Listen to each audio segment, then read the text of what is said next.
दोहा देखी पान सुत धयु बोलत बचन कठोरावत कपि हन्य तेहि मुश्री प्रहार प्रघोर। यह देखकर पवन पुत्र हनुमान जी कठोर वचन बोलते हुए दौड़े। हनुमान जी के आते ही रावण उन पर अत्यंत भयंकर घूंसे का प्रहार किया। जानो टेकी कपि भूमि ना गिरा, उठा संभारी बहुत रिस भरा। मुठी का एक ताही कपि मारा, करे वो शेर जनु वज्र प्रहारा। हनुमान जी घुटना टेक कर रह गए, पृथ्वी पर गिरे नहीं और फिर क्रोध से भरे हुए संभल कर उठे। हनुमान जी ने रावण को घुसा मारा, वो ऐसा गिर पड़ा जैसे वज्र की मार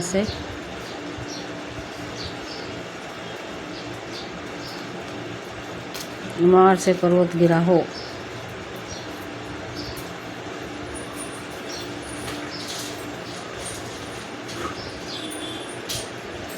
मूर्छा गिर बहुरी सो जागा, कपि बल विपुल सहराना लगा। धिक धिक मम बोरु सुधिक मोही, जो तेजियत रहे सी सुरदोही। मूर्छा भंग होने पर फिर वो जागा और हनुमान जी के बड़े भारी बल को सहराने लगा। हनुमान जी ने कहा, मेरे पुरुष को धिक्कारे और मुझे भी धिक्कार है, जो है देवद्रोही, तू अब भी जीता रह गया। अस कही लक्ष्मण कहूँ कपिल ल्यायो, देखी दशानन विस्मय पायो। कह रघुवीर समझो जिया भ्राता, तुम कृतांत भक्षक सुरत्राता। ऐसा कहकर वो और लक्ष्मण जी को उठाकर हनुमान जी रघुनाथ जी के पास ले आए। यह देखकर रावण को आश्चर्य हुआ। श्री रघु ने लक्ष्मण जी से कहा, हे भाई, हृदय में समझो तुम काल के भी भक्षक और देवताओं के रक्षक हो। सुनत भजन उठी बेट कृपाला, गई गगन सुसा कति कराला। पुनि को दंड बान गई धाय, रिपु सम्मुख अति आतुर आए। ये वचन सुनते कृपा लक्ष्मण जी उठ बैठे। वो कराल शक्ति आकाश को चली गई। लक्ष्मण जी फिर धनुष बाण लेकर दौड़े और बड़ी शीघ्रता से शत्रु के सामने पहुंचे। चंद आतुर बहुरी विभंजी, श्यान सुत हति व्याकुल कियो। गिरियोधर निधर स्कंदर विलकतर, बाण सद बेध्यो हियो। सारथी दूसर घाली रथ तेहि, तुरत लंका ले गयो। रघुबीर बंधु प्रताप, पुंज बहोरी प्रभु चरण ही नयो। फिर उन्होंने बड़ी शीघ्रता से रावण के रथ को चूर चूर कर और सारथी को मारकर उसे रावण को व्याकुल कर दिया। 100 बाणों से उसका हृदय भेद दिया, जिससे रावण अत्यंत व्याकुल होकर पृथ्वी पर गिर पड़ा। पर दूसरा सारथी उसे रथ में डालकर तुरंत लंका को ले गया। प्रताप के सम्मुख श्री रघुवीर के भाई लक्ष्मण जी ने फिर आकर प्रभु के चरणों में प्रणाम किया।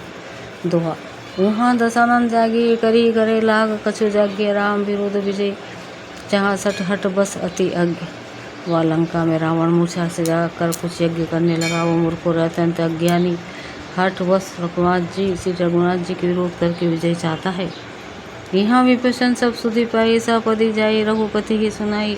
नाथ करी रावण एक जागा, सिद्ध भय नहीं मार ही अभागा।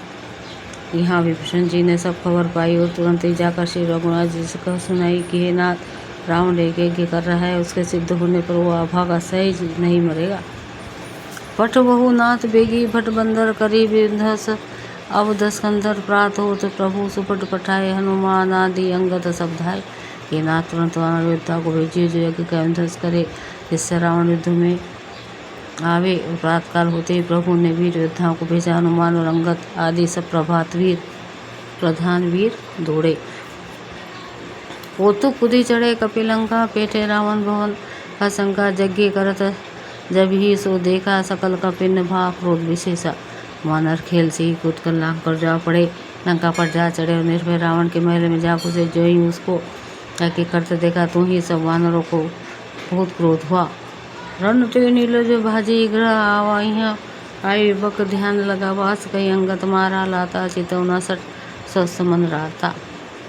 उन्होंने कहा, अरे वो नीलज रण भूमि से घर भाग आया और यहाँ आकर बहुले का सा ध्यान लगा कर बैठा। ऐसा कहकर अंगत ने लात मारी, पर उसने इनकी ओर देखा भी नहीं। उससे का मन स्वार्थ में अनुरक्त था। छंद नहीं चितव जब करी कोप कपि गही, दसन लात न मारी धरी केस नारी। निकारी बहरे तेती दिन पुकारही, तब उठे क्रोध कृतांत सब गही। चरण बानर डराई, एही बीच कपिन बिंधस कृत, मक देखी महु डराई। जब उसने नहीं देखा तब वानर क्रोध करके उसे दांतों से पकड़कर काटने लगे और लातों से मारने लगे। स्त्रियों का बाल पकड़कर घर से बाहर घसीट ले आए। वे अत्यंत ही दीन होकर पुकारने लगी। तब रावण काल के समान क्रोधित होकर उठा और वानरों के पैर पकड़कर पटकने लगा। इस बीच से वानरों ने यज्ञ ध्वस्त कर दिया। यह देखकर वह मन में हारने लगा, निराश होने लगा। दोहा। यज्ञ विंध्य से शुक्ल कपि आए, रघुपति पास चले निशाचर क्रुद्ध होई, त्यागी जीवन के आस। यज्ञ ध्वस्त करके सब चतुर वानर रघुनाथ जी के पास आ गए। तब रावण जीने की आशा छोड़कर क्रोधित होकर चला। चलत हुई अति असो भयंकर बेटी, गिद्ध उड़ाई सिरन पर, वायु काल बस काहू ना माना, कही बजा वाहू युद्ध निशाना।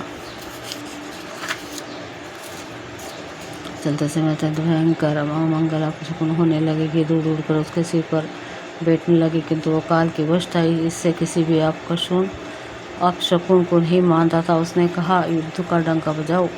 चलिए तमी चरनी अपारा, बहु गजरत पादति अवसवारा, प्रभु सन्मुख धाये, खल कैसे सलभ समूह अनल कहाँ जैसे। निशाचरों की अपार सेना चली। उसमें बहुत से हाथी रथ घुड़सवार पैदल है। वे दुष्ट प्रभु के सामने कैसे दौड़े, जैसे पतंगों के समूह अग्नि की ओर जलने के लिए दौड़ते हैं। जी हाँ, देवतन स्तुति किन्नी दारुण विपत्ति हमें ये निदिनी, अब जनी राम खेल वहु ही अतिशय दुखित होती वेद ही। उधर देवता ने स्तुति की कि हे श्री राम जी, इतने हमको तरुण दुख दिए हैं, अब आप इसे अधिक न खिलाइए। जानकी जी की बहुत ही दुखी हो रही है।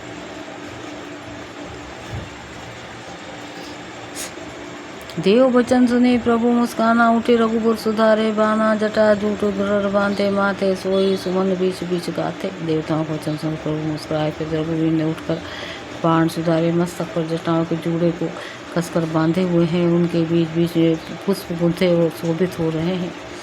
अरुण नयन बारिद तनु श्यामा, अखिल लोक लोचना भी रामा, कटि तट परिकर कस्यो निसंगा, कर दो कोदंड कठिन सारंगा।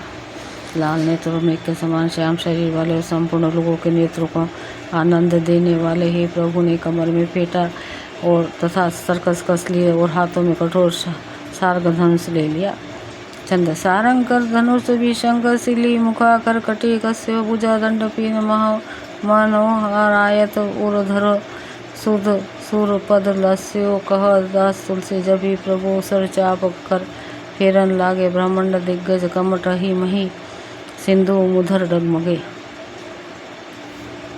प्रभु ने हाथ में शंख सार्ग धनुष लेकर कमल बाणों की खान अक्षय सुंदर और तरकस कस लिए। उनके उदंड पुष्ट है और मनोहर चोरी छाती पर ब्राह्मण भृगु जी के चरणों का चिन्ह शोभित है। तुलसीदास जी कहते, जो ही प्रभु धनुष बाण हाथ में लेकर फेराने लगे, तो ही ब्राह्मण दिशाओं के हाथी कच्छप शेष जी, पृथ्वी समुद्र और पर्वत सभी डगमगा उठे।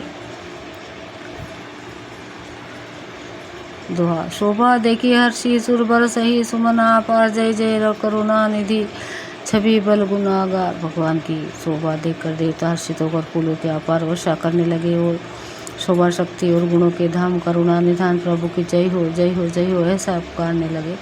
यही बीच निशाचरा ने कसम साथ आई अति घनी, देखी चले सम्मुख कपि भट्टा, प्रलय काल के जनु घन घट्टा।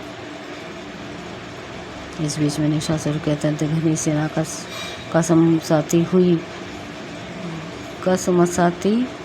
आपस में टकराती हुई आई। उसे देखकर वानर योद्धा इस प्रकार उसके सामने चले जैसे प्रलय काल के बादलों के समूह हो। बहु कृपान तरवारी चमकही, जनु दहा दिशे दामिनी दमकही, गजरथ तुरग चिकार कठोरा, गर्द ही मन हो बालह घोरा। बहुत से कृपाण और तलवारें चमक रही है, मानो 10 दिशाओं में बिजलियाँ चमक रही हो। हाथी रथ और घोड़ों को कठोर चिंखाड़ ऐसा लगता है मानो बादल भयंकर गर्जना कर रहे हों। कपिल अंगुर विपुल नभ छाये, मन हो इंद्र धनु उठ सुहाए, उए सुहाए